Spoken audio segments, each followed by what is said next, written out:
Hello students, welcome to PU academy. मैं तन्नू अग्रवाल। आज हम आ गए हैं डे 3 पे। और अगर किसी ने डे 1 और डे 2 की वीडियो ना देखी हो तो उसका लिंक आपको डिस्क्रिप्शन में मिल जाएगा, आप पहले जाके वो वॉच करें। ठीक है, तो आज हमने टॉपिक लिया है HCF एंड LCM। ठीक है, तो हम उसके बारे में जानेंगे। ये जहाँ तक है आप सभी ने पढ़ रखा हुआ 6th 7th 8th में, बस हमें कॉन्सेप्ट क्लियर करना है। सबसे पहले हम थोड़ी सी थ्योरी देखेंगे, देन प्रीवियस ईयर क्वेश्चन और उसके बाद कुछ मॉडल क्वेश्चंस। तो देखिए, फर्स्ट टॉपिक है हमारा फैक्टर एंड मल्टीपल। तो ये क्या होता है, सबसे पहले हमें HCF एंड LCM जानने के लिए हमें ये पता होना चाहिए ये फैक्टर और मल्टीपल क्या होते हैं। तो देखिए, किसी चीज़ के फैक्टर क्या होता है, जैसे ये है 10। ठीक है, 10 को आप इस तरह डिवाइड करके देखिए, 2 5 10 और 5 1 5, तो 2 × 5। तो ये 10 के फैक्टर्स आ गए 2 × 5, तो ये क्या कहलाएंगे, इसके फैक्टर्स। ठीक है, और अगर मैं मल्टीपल की बात करूं तो मल्टीपल क्या कहलाएगा, 10 क्या कहलाएगा, 10 कहलाएगा मल्टीपल। ठीक है, 10 कहलाएगा मल्टीपल। किसका मल्टीपल, 2 और 5 का। हमें पता कैसे चलेगा कि 10 2 और 5 का मल्टीपल है। तो देखिए, फैक्टर क्या है, 2 और 5। 2 की टेबल में भी 10 आता है और 5 की टेबल में भी 10 आता है। डेट मीन्स 10 क्या है, 2 और 5 से डिवाइड होता है, डिविजिबल है, इसीलिए ये क्या है, इसका एक मल्टीपल है। ठीक है, तो 10 क्या है, मल्टीपल है किसका, 2 और 5 का। और 10 के फैक्टर्स कौन से हैं, 2 और 5, मतलब 2 × 5। तो आइए नेक्स्ट टॉपिक देखते हैं। नेक्स्ट है हमारा महत्तम समापवर्तक। तो ये आपका हिंदी में लिखा हुआ आएगा हाईएस्ट कॉमन फैक्टर। ठीक है, ऐसे इंग्लिश में नहीं आएगा, आपका हिंदी में लिखा हुआ आएगा क्वेश्चन में महत्तम समापवर्तक, या आपको इस तरह देखने के लिए मिलेगा इसे मासा।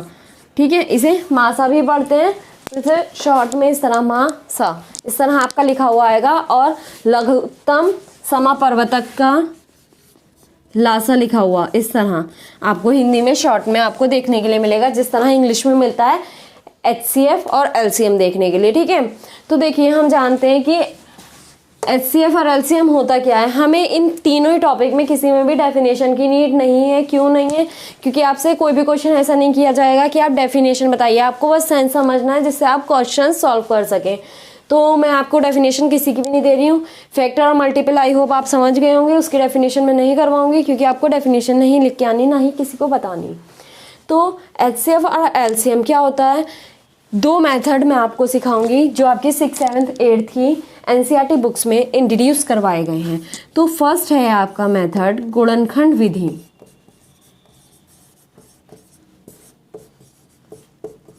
और सेकंड है भाग विधि।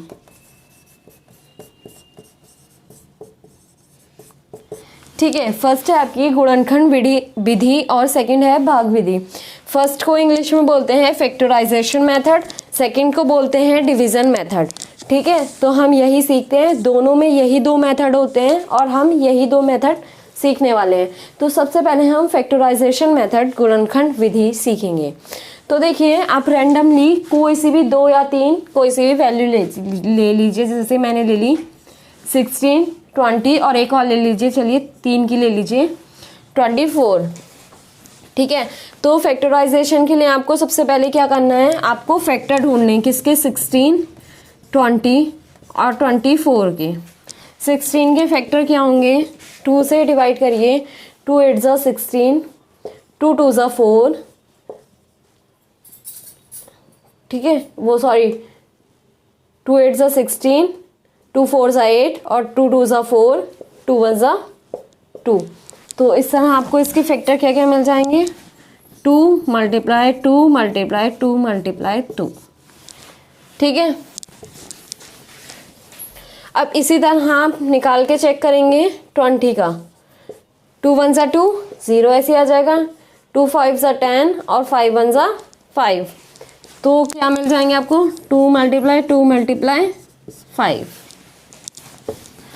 इसी तरह हम 24 के चेक करेंगे, 2 1 ज़ा 2, 2 2 ज़ा 4, 2 6 ज़ा 12, 2 3 ज़ा 6 और 3 1 ज़ा 3। तो 2 × ठीक है। तो देखिए मासा मतलब कि HCF आपका क्या होता है, ये हम किस किस का देख रहे हैं, 16, 20 और 24 का क्या होता है। देखिए कॉमन देखते हैं आप, 2 2 2, तीनों में एग्जिट कर रहा है, मतलब ये 2 HCF का पार्ट है। अब देखिए कुछ और भी तीनों में कॉमन आ रहा है, तो एक बार फिर से 2 2 2 कॉमन आ रहा है, ठीक है। अब बचे हुए देखिए क्या एक दूसरे में कॉमन है, 2 इसमें है, इसमें नहीं है, इसमें है, डेट मीन्स वो HCF का पार्ट नहीं है। फिर से ठीक है, 5 अकेला है यहाँ और 3 भी यहाँ अकेला है, तीनों में नहीं है, इसलिए वो HCF का पार्ट नहीं है। तो HCF क्या हो जाएगा, 2 × 2 = 4। तो आपका 16, 20 और 24 का HCF क्या हो गया, 4 हो गया। अब सेकेंड मेथड से हम चेक करेंगे भाग विधि से, ठीक है। तो भाग विधि में आप क्या करते हैं, सबसे पहले 2 ग्रेटेस्ट डिजिट ले लेते हैं, सबसे बड़ी डिजिट ले लिया आपने, तो आप क्या करेंगे 20 से 24 को डिवाइड करेंगे 20 से, तो 1 टाइम में डिवाइड होगा, 4 बच जाएगा, ठीक है। जब तक यहाँ 0 नहीं आ जाता तब तक आप ये प्रोसेस करते रहेंगे। अब ये उठ के यहाँ आ जाएगा डिवाइड करने, ठीक है। तो आप फिर से करेंगे 2 × 5 = 20, तो देखिए यहाँ आपका कट हो गया, तो ये पोर्शन क्या हो गया, 20 और 24, 20 और 24 का क्या हो गया, HCF हो गया। तो आप इसको पकड़े रहिए। एक और डिजिट आपकी बची थी 16, अब इसको 16 4 से 16 को डिवाइड करिए, ठीक है। तो 4 4 = 16, तो ये अब ये किसका HCF है, तीनों का, 16, 20 और 24 का। तो HCF क्या आ गया इस मेथड से भी, 4। तो हमने दोनों मेथड से चेक किया सिमिलर डिजिट का, दोनों का HCF दोनों से सेम आ रहा है। तो ये 2 विधियां थी आपकी, ये भाग विधि थी और ये गुणनखंड विधि थी आपकी, ठीक है। तो इस तरह हमने HCF निकालना सीखा। आई होप आपको समझ में आ गया होगा, इजी था, 6, 7, 8 में आप सभी ने सीख रखा होगा, बस एक बार रिकॉल हो गया होगा। बाकी अभी हम क्वेश्चन करेंगे तो आपको आ जाएगा। हाँ देखिए अब क्या है, हम लासा सीखेंगे। लासा में भी हम दोनों मेथड देखेंगे, 16, 20 और 24। सिमिलर हमने जैसे डिजिट ली हुई थी वही डिजिट ले ली, 16, 20, 24। जिस तरह हमने फैक्टर करे थे वही फैक्टर हम सिमिलर लिख देंगे, 2 × 2 × 2 × 2। ये इसके फैक्टर आए थे। 20 के क्या आए थे, 2 × 2 × 5, ठीक है। इसी तरह 24 के भी आप चेक करेंगे,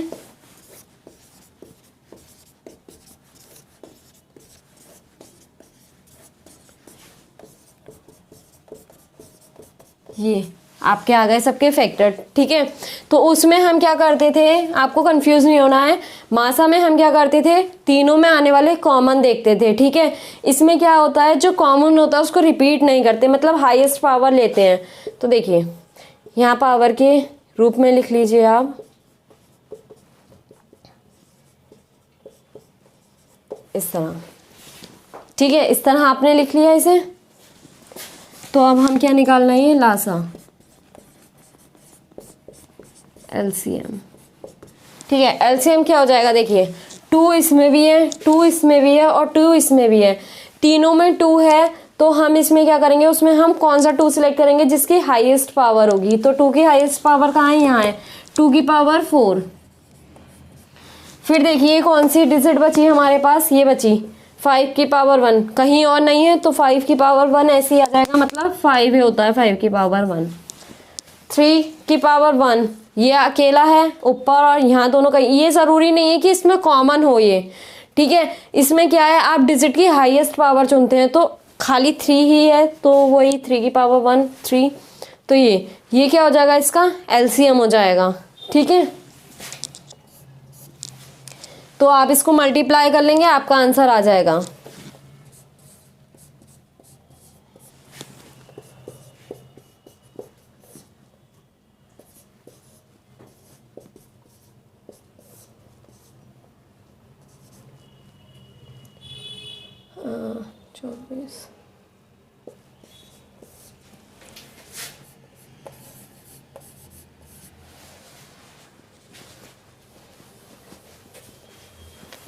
तो देखिए आपका एलसीएम ही आ गया। ठीक है, अब हम क्या है सेकंड मेथड देखते हैं इसका। तो मैं इसे साफ कर रही हूँ, आप देख लीजिए। सबसे पहले हमने क्या करा, फैक्टर लिखे तीनों के। ठीक है, फैक्टर लिखे तीनों के। फैक्टर लिखने के बाद हमने क्या किया, हमने उसको पावर में कन्वर्ट कर लिया, जिससे हमें इसीलिए पता चल सके। आप यहाँ से भी देख सकते हैं। ठीक है, तो हमने क्या करा, 2 2 2 सब में था। रिपीट सबको नहीं लिखते हैं, जिसमें हाईएस्ट पावर होती है वो लिखते हैं। 2 की पावर 4 हाईएस्ट थी वो लिखा, 5 की पावर 1 इन सब में हाईएस्ट है वो लिखा, 3 की पावर 1 हाईएस्ट है वो लिखा। सबकी मल्टीप्लाई कर दी, आंसर आपका आ गया। ठीक है, अब इसी डिजिट का हम सेकंड मेथड से चेक करते हैं। अब जो हम मेथड कर रहे हैं वो मेथड है डिवीज़न। ठीक है, तो डिवीज़न मेथड क्या करेंगे हम, इसी को डिवाइड करना डिवीज़न मेथड कहलाता है। 2 3 4 सभी डिजिट को साथ में डिवाइड करना। तो स्मॉल डिजिट से आप स्टार्ट करते हैं, कभी भी ग्रेटेस्ट डिजिट से आप स्टार्ट नहीं करते हैं। तो 2 8 ज़ा 16, 2 10 ज़ा 20, 2 1 ज़ा 2, 2 2 ज़ा 4, 2 4 ज़ा 8, 2 5 ज़ा 10, 2 6 ज़ा 12, 2 2 ज़ा 4, 5 ऐसे आ जाएगा। 2 की टेबल में 5 नहीं आता इसलिए। 2 3 ज़ा 6, 2 1 ज़ा 2, 5 और 3 ऐसे आ जाएगा। अब 5 ऐसे आ जाएगा, 3 1 ज़ा 3, फिर 5 की टेबल से 5 1 ज़ा 5। यहाँ देखिए क्या आ गया, 1 1 आ गया। डेट मीन्स सॉल्व हो गया। जब 1 1 आ जाता है तो हमें स्टॉप कर देना होता है अपना। ठीक है, तब तक नहीं तो हमें ये प्रोसेस कंटिन्यू करना होता है। अब क्या करेंगे आप, इन सब की मल्टीप्लाई करेंगे। इन सब की डिजिट्स की मल्टीप्लाई क्या कहलाता है, आपका लासा कहलाता है। तो आप लिखेंगे लासा LCM 2 multiply 2 multiply 2 multiply 2 multiply 3 multiply 5। तो कितना आ गया, वही आ गया 16 मल्टीप्लाई 15 240। ठीक है, तो दोनों से क्या आया, हमारा आंसर सेम आया। आप कोई सी भी मेथड यूज़ कर सकते हैं। वहाँ पे आपका कोई मेथड तो देख नहीं रहा, चेक नहीं कर रहा, बस आपको क्या करना होता है, एमसीक्यूज फॉर्म में क्वेश्चंस आते हैं, एक टिक करके आना होता है। जो आपको सुटेबल लगे, जो आपको याद रहे, उस मेथड का यूज़ करके आप अपने क्वेश्चंस को सॉल्व करेंगे। ठीक है,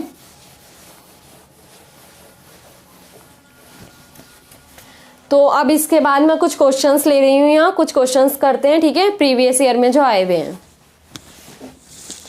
तो देखिए ये कुछ क्वेश्चंस हैं, उससे पहले हम फॉर्मूला जान लेते हैं। जो आपके क्वेश्चंस, इस तरह के क्वेश्चंस आपके प्रीवियस ईयर क्वेश्चंस में देखे गए हैं। ठीक है, पेपर्स में देखे गए हैं, सॉरी। तो वही क्वेश्चंस हम देख रहे हैं। इससे हाई लेवल आपका नहीं आएगा, तो यही लेवल है और यही आपको करना है, तो आप डरिए मत। ठीक है, बहुत ईजी है। तो देखिए भिन्नों का लासा, अगर आपसे कहा है कि 2 डिजिट दे दिए हैं और आपसे बोला है कि उनके भिन्नों का लासा निकालिए, तो आप कैसे निकालेंगे, उनके अंशों का लासा हरों का मासा। मतलब जब आपने जैसे आपको 24 और 32 2 डिजिट दी, आपने इसका एलसीएम भी निकाल लिया और एचसीएफ भी निकाल लिया दोनों का। तो आप अगर उसको फॉर्म में लिख रहे हैं कैसे, एलसीएम डिवाइडेड बाय एचसीएफ, तो एलसीएम ऊपर लिखेंगे। दैट मीन्स कि आपने वो क्या निकाला है, रेशियो निकाला है किसका, एलसीएम का। ठीक है, एचसीएफ का आप रेशियो कैसे निकाल सकते हैं, भिन्नों का मासा कैसे निकाल सकते हैं। सबसे पहले आप ऊपर लिखेंगे एचसीएफ डिवाइडेड बाय एलसीएम, यहाँ एलसीएम डिवाइडेड बाय एचसीएफ। ठीक है, तो कंफ्यूज नहीं होना है। एलसीएम जब निकालना है तो एलसीएम को ऊपर रखना है और एचसीएफ को नीचे रखना है। जब हमें एचसीएफ का रेशियो निकालना है तो एचसीएफ ऊपर रखना है, एलसीएम नीचे रखना है। और अगर आपको 2 डिजिट दी हुई हैं, ठीक है, 2 डिजिट दी हुई हैं और आपसे बोला है कि मासा और लासा, ठीक है, इसमें से मतलब आपको वो कुछ भी दे देंगे, 2 डिजिट दे देंगे, मासा और लासा दे दिया जैसे। ठीक है, आपसे बोला कि दोनों संख्याओं का गुणनखंड ज्ञात कीजिए, तो इन दोनों संख्याओं का आपका गुणनखंड ज्ञात करना है। ठीक है, तो इस तरह ये आपका एक फॉर्मूला होता है। अगर 3 चीज़ें दी हुई हैं तो एक चीज़ आप खुद से निकाल लेंगे, 2 चीज़ें दी हुई हैं तो इसी तरह मतलब ये फॉर्मूले को अप्लाई करते हैं। तो ये काफ़ी इंपॉर्टेंट फॉर्मूला है जिसके बेस पे आपके क्वेश्चंस आते हैं। तो आप अपनी नोटबुक में नोट डाउन कर लें इसको। ठीक है, नोट्स में। तो चलिए मैं इसको साफ़ कर देती हूँ ऊपर के फॉर्मूले को, उसके बाद हम क्वेश्चन सॉल्व करते हैं अपने। हाँ देखिए, अब क्वेश्चन देखते हैं, हम अपने क्वेश्चन देखते हैं। फर्स्ट क्वेश्चन है 28 और 42 का लासा तथा मासा किस अनुपात में है। तो आपसे रेशियो पूछा है कि किस अनुपात में है। तो सबसे पहले आपको क्या करना पड़ेगा, इसके फैक्टर्स करने पड़ेंगे। 28 और 42 के आपको क्या क्या निकालना है, एलसीएम भी निकालना है और एचसीएफ भी निकालना है। तो मैं किससे कर रही हूँ, फैक्टराइजेशन मेथड से कर रही हूँ। तो देखिए 28 के फैक्टर करिए, 2 1 ज़ा 2, 2 4 ज़ा 8, 2 7 ज़ा 14 और 7 1 ज़ा 7। तो इसके फैक्टर हमें मिल गया 2 × 7। 42 देखिए, 42 के फैक्टर करेंगे, 2 2 ज़ा 4, 2 1 ज़ा 2, 3 7 ज़ा 21, 7 1 ज़ा 7, 2 3 7। अब देखिए हम निकालेंगे लासा और मासा। ठीक है, मैं लिख देती हूँ एलसीएम और एचसीएफ। एलसीएम और एचसीएफ निकालेंगे। मैंने आपको बताया था एचसीएफ कैसे निकालते हैं। एचसीएफ निकालते हैं जो दोनों में कॉमन होता है। दोनों में कॉमन क्या क्या है, 2 2 और 7 और 7। तो 2 × 7, 14। तो क्या आ गया आपका, मासा आ गया। लासा कैसे निकालते हैं, हाईएस्ट पावर लिख के। ठीक है, तो यहाँ देखिए मैं लिख देती हूँ 2 की पावर 2 और 7 की पावर 1। यहाँ 2 की पावर 1, 3 की पावर 1 और 7 की पावर 1। तो देखिए यहाँ क्या आ जाएगा, 2 की पावर 2, 3 की पावर 1 और 7 की पावर 1। तो आप इसे सॉल्व कर लेंगे 84। ठीक है, आपका आ जाएगा 84। तो आपका क्या मिल गया, आपको लासा भी मिल गया और मासा भी मिल गया। अब आप इसका क्या करेंगे, अनुपात निकालेंगे। तो आपको लासा डिवाइडेड बाय मासा करना है। तो देखिए लासा कितना है, 84 डिवाइडेड बाय 4। तो 14 6 ज़ा 84। तो और ये 1, तो आपका रेशियो क्या गया, 6:1।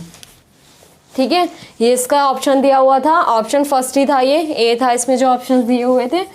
ये आपका करेक्ट आंसर हो गया। ठीक है, आई होप आपको ये समझ में आ गया होगा। सेकंड क्वेश्चन देखते हैं। तो सेकंड क्वेश्चन पढ़िए आप इतने।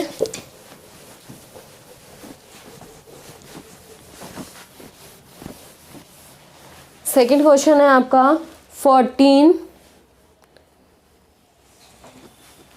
हाँ, सेकंड क्वेश्चन है आपका 14 तथा 16 के लासा तथा मासा का गुणनफल है। तो आपको ये जानना है,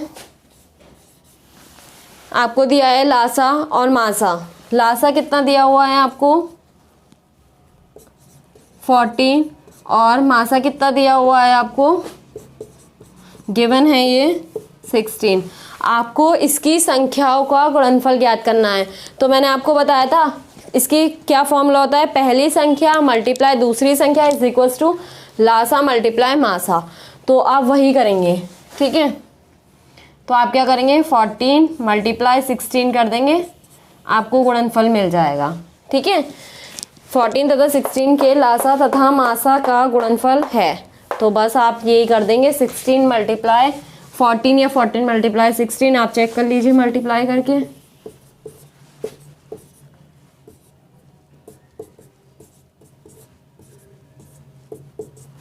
224 आ जाएगा। ये आपका करेक्ट ऑप्शन हो जाएगा। तो इस तरह सिंपल से क्वेश्चंस आते हैं आपके। ठीक है, जब आपको डिजिट दी होगी यहाँ तो कंफ्यूज मत होइएगा। डिजिट दी होगी तब आपको क्या दिया होगा, जैसे पहली संख्या दी हुई होगी, पहली संख्या मानिए 2 दे दी, दूसरी संख्या 4 दे दी, और आपको लासा गिवन दे दिया उस टाइम। ठीक है, लासा या मासा कुछ भी मान लीजिए, गिवन दे दिया 6। ये रैंडमली मैंने डिजिट ले लिए हैं और आपसे पूछा कि मासा फाइंड आउट कीजिए। तो आप फॉर्मूला लिखेंगे सबसे पहले। आपको मतलब फॉर्मूला लिखने की क्या मतलब, याद होना चाहिए कि पहली संख्या और दूसरी संख्या का मल्टीप्लाई बराबर किसके होता है, वो लासा और मासा के बराबर होता है।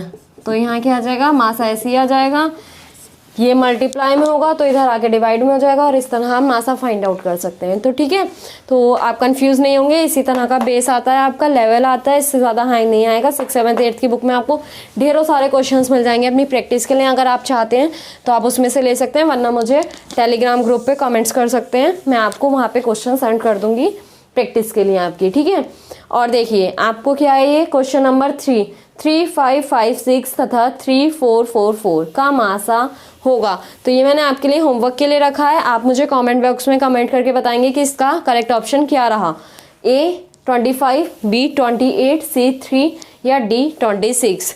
तो आई होप ये वीडियो आपको पसंद आई होगी। इसे ज़्यादा से ज़्यादा शेयर करें, चैनल को सब्सक्राइब करें और वीडियो को लाइक करें। थैंक्स फॉर वॉचिंग और हमें ऐसे ही अपना प्यार देते रहें। Thank you.